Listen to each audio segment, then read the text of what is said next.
Hello everyone, and welcome to another D&D video. Yes, I know, crazy. Again, my Pokemon one is taking far longer than I anticipated, especially when you have something like this, where you have to record Hollow Knight in a save file that you've lost. Oh god. So yeah, that's why the background is going to be basically only a white palace. Because we are talking about the vessels from Hollow Knight today. As explained in the last video in this series, it is very simple what we do here. We take pop culture thing, and then we put it in Dungeons and Dragons. In a way that makes sense. So I'm not going to just put the vessels and give you a stat block for just the vessels. No. We are talking about the vessels. However, it is not the vessels. Oh, okay, this is complicated. So, this one I had to change the lore a lot on. Mainly because a lot of things are just too similar that I tried. And I also wanted to do something very unique. Which is not something I did in the last video. So first off, what are the vessels? Well, the vessels are odd. The vessels are creatures. They are technically both a construct and in D&D terms, humanoid. However, one very bad thing is that yeah, they're made of void. This very weird substance that is kind of volatile, I believe. I'm not the greatest when it comes to Hollow Knight lore. Look up Mossbag's video on it, which I definitely did not watch and was supposed to watch before recording this. But, who knows? I'm not here to give you proper lore on the thing I am turning into D&D. You can look that up for yourself. I am simply just making stuff. And this is why you write a script, kids. Anyways, so, the vessels. They originate from one of the best games ever made according to literally the entire internet, Hollow Knight. And while it is one of my favorite games, it's not the best game in my opinion. No game is, because all games are unique. Anyways, we are going to turn the vessels into a playable race for Dungeons and Dragons. And yes, I do know that I'm doing 2 races in a row. Don't worry about it. My next one is a whole ass class. So it's going to be a while before I get that. And hopefully not get sued. Well, on to the vessels. So one thing right out of the gate is that vessels are made for one purpose. Just to stop the Moth God Radiance, really. They are meant to seal away her infection. And in order to do that, yeah, you kind of need to be hollowed so that there's nothing for the infection to latch onto and make you do things. Unlike what the actual Hollow Knight happened, yeah, he failed very miserably. I don't know, I just used a Bish Shriek over and over again and kind of pogoed. That seemed to have killed her, so yeah. But the Pale King thought, let's make a being that's truly hollow. Let's go make way too many spawn. So, yeah, he kind of did stuff with a tree that is definitely not YouTuber friendly. However, I am not monetized, period. So I can say that he kind of procreated with a literal tree known as the White Lady, and tossed all of them into the abyss to be infected with void instead. He also kind of screwed around with void as well to make the King's Mold and the Wings Mold. Also beings of void. And maybe the Collector, who's also another creature of void. However, that one's a bit iffy. But yeah, afterwards, the vessels had to escape the abyss, is in order for the Pale King to actually accept them as the Hollow Knight, which is a title, not a name. Yeah, the Hollow Knight kind of was trained and gained a mind to impress their father, and henceforth they were sealed within the Black Egg Temple. Yeah, turns out don't trade a child and tell them all bad stuff. To be fair, this is also the Pale King's fault, considering how he also encouraged the child and actually did fatherly things with his own spawn. Unlike Hornet, but who knows. But yeah, gaining a mind kind of screwed the entire kingdom of Hallownest. And so the events of Hollow Knight happen after the Pale King died and his whole kingdom came to ruin. And we know the kingdom's dead thanks to Grim. Think I was going to do a Hollow Knight video without talking about Grim. I love the Grim troop, man. But yeah, he says that the kingdom is dead. Somehow the White Lady knows of Grim. Maybe she saw those shows or something, I don't know. Aside from that, yeah, the events of the Hollow Knight, we see most of them throughout after completing the Path of Pain, which I did not do for this video because the White Palace was laggy enough for me. I'm not going to do Path of Pain while experiencing lag of recording. My computer's not that good, guys. Clearly. And also, well, yeah, kinda dead stuff happened. In where, well, you know, it's Hollow Knight lore. I can't, don't expect me to know everything. This game's lore is as confusing as the entire FNAF lore. And that game is hella confusing. So yeah, I know that I got a few things wrong with my Splatoon video. Yeah, again, most of that was secondhand. This is coming from me knowing the lore already. And I may have screwed a few things up. Again, it's Hollow Knight. I know, so this is not the point of the video. If you want Hollow Knight lore, look up Hollow Knight lore. You'll find Mossbag or whoever you want. Maybe MatPat. Don't listen to MatPat's theory. That theory is actual crack.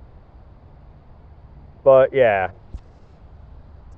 Now, I can tell you what the vessels look like.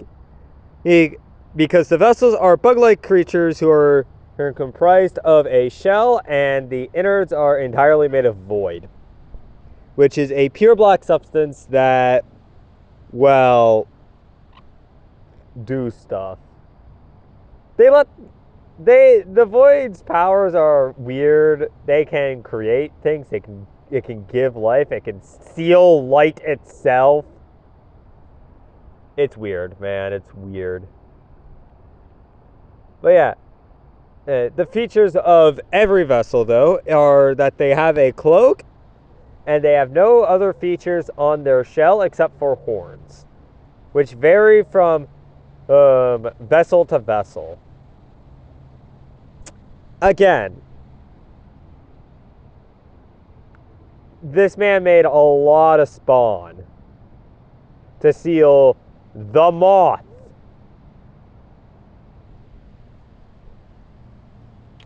But yeah, when they die, they let out a shade of themselves.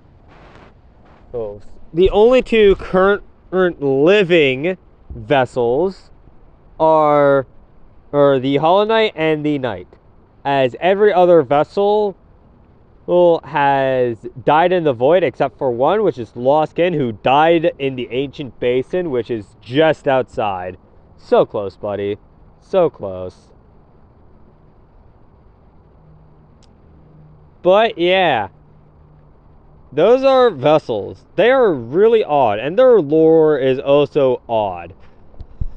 So how am I going to do D&D? Well, it's simple.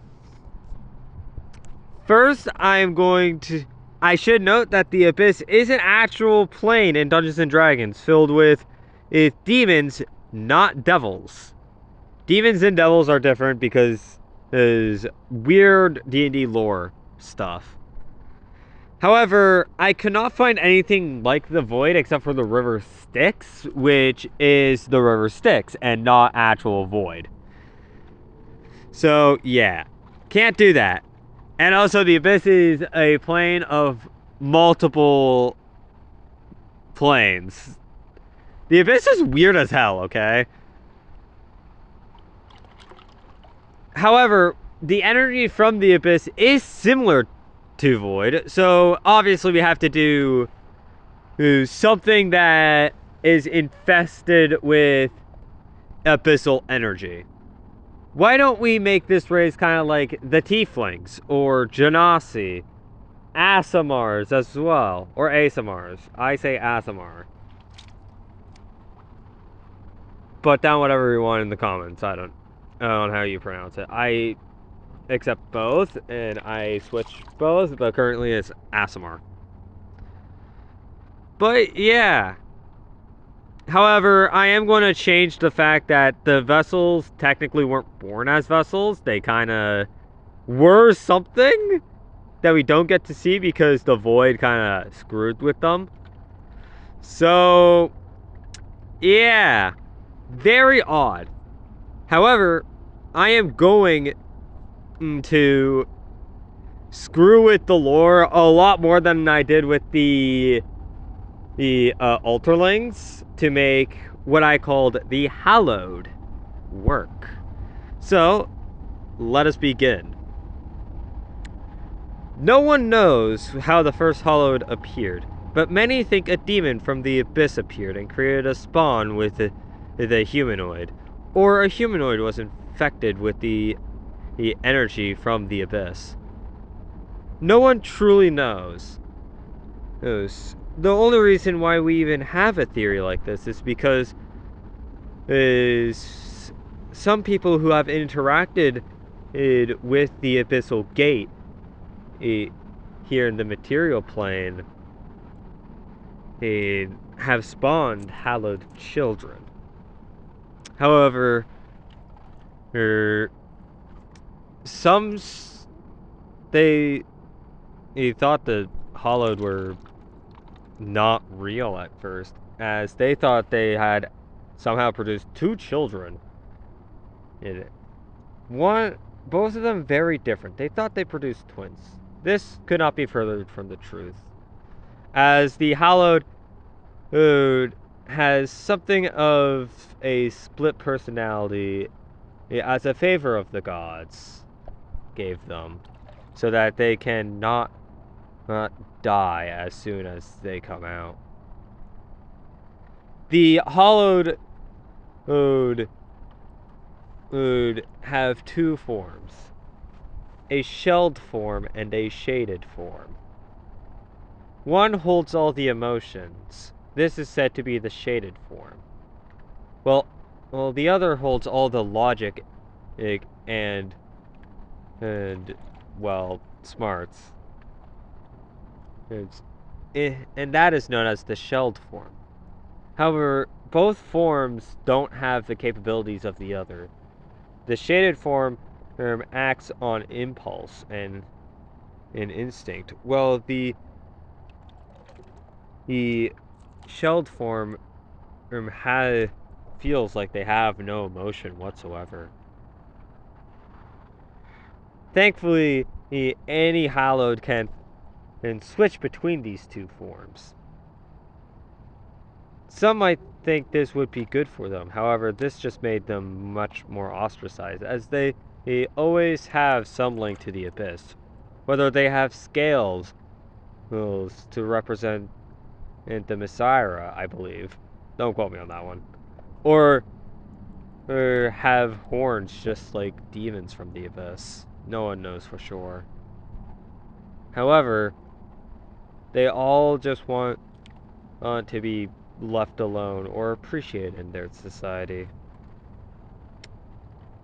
But such is the fate of someone who's hallowed or hollow. So yeah, that is the hallowed race lore.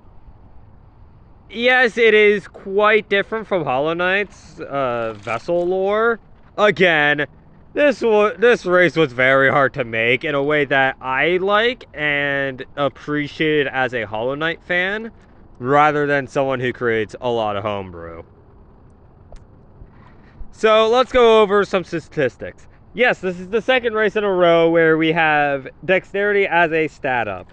This is because we see as we play the Knight, we also see with the Pure Vessel, the Hollow Knight, which are the same one. They're just two different fights. Thanks God, huh? Thanks Godmaster DLC. Yeah. And with Lost Kin, that they're pretty dexterous and quick on their feet. That said, you also have a 35-foot movement speed, as you're faster than pretty much every normal enemy in the game. So the average citizens of Hallow Nest are pretty slow in comparison. You are also a medium creature, and your other ability score improvement from this race is a +1/2 charisma, as we see with the Hollow Knight, well, more accurately, the Pure Vessel. Well, we also see with the Lost Kin that they are capable of having a spell. Well, and also the Knight also has a spell. They are natural casters, which would make them more aligned to be sorcerers, which is why they have a +1/2 charisma. Also, the Knight can talk to many people and buy stuff pretty well, despite not being able to talk. They might just shake their head. Either way, they also have bargained for lower prices from Light Eater using the Defender's Crest, and I say that is pretty charismatic of them. And I'll be honest, it's mostly because of spells they have the +1. Anyways, the age, I just copied a mix between the half-elf and the tiefling, where you reach maturity at the age of 18, and most of them exceed 180 years. They are creatures of the Abyss, by the way. And now for the main feature of the race. We have Abyss Swap. Not Abyssal Swap, because I didn't want to use the word Abyssal at all while I was making these. Purely to the fact that it would be odd as a Hollow Knight fan to see the word Abyssal, since we typically do Voided as the word. Anyways, so Abyssal Swaps lets you switch between your two forms, the Shaded and the Shelled form. You do this over a course of a minute, spending your bonus action throughout the entire minute. You don't have to, or you can use your action. This is honestly to prevent certain things from happening, as each form has their own features. And they each get 1 feat out of the 3 that I made for the race. So first off, let's go over the Shaded form. With the Shaded form, you have Natural Weapon. As the Shaded form, you can whip around a tendril of abyssal energy, dealing necrotic damage equal to 1d4 plus your strength modifier instead of bludgeoning of a normal unarmed attack. This is in reference to the end of Hollow Knight, its Dream No More ending, where the Knight is free of their shell and have void tendrils coming out of them and start smacking the radiance around. Now, we are giving these out for free, but they do a hell of a lot of damage. However, you do need to be free of your shell in order to do this. And I did shelled as a purpose of you're closed off from the world. I thought that was nice. You're literally closing off your emotions.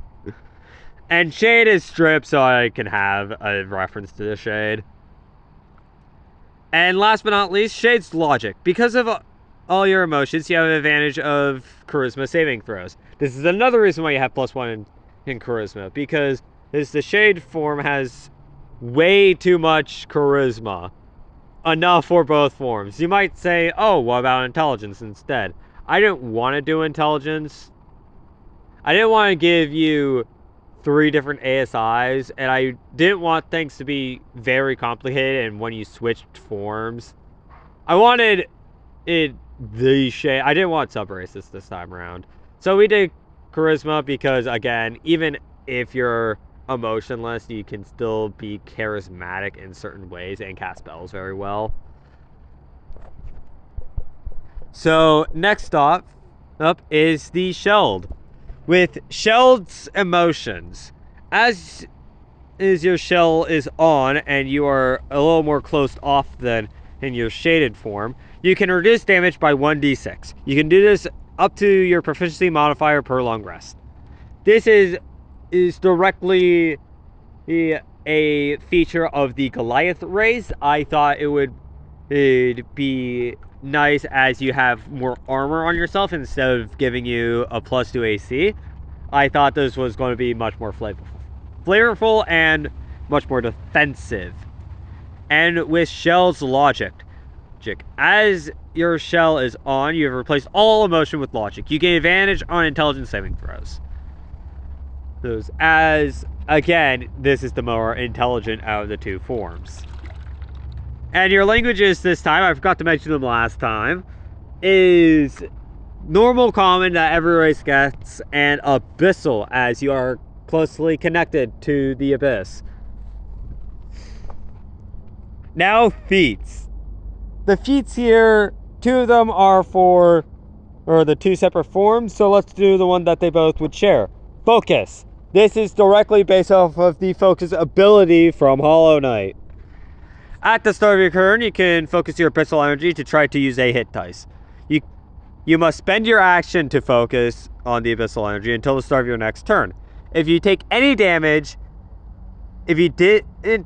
damage when your turn starts, you heal 1 hit dice worth of damage and you lose the hit die. If you take damage, you still lose the hit die. This is a risk versus reward mechanic. It is either you're going to be up close and personal with your opponent, and you can try and heal if you need to. This is great for tanks.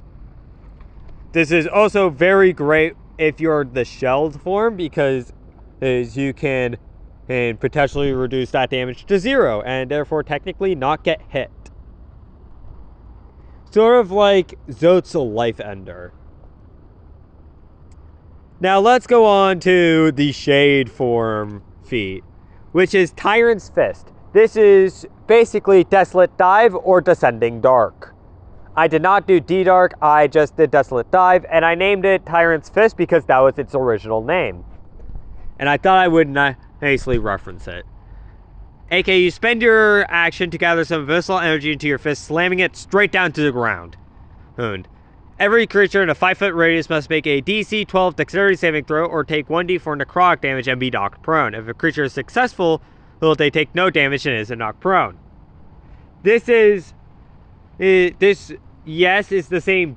This does slightly less damage, but it can be a potential for much more damage. That is why I made it that way.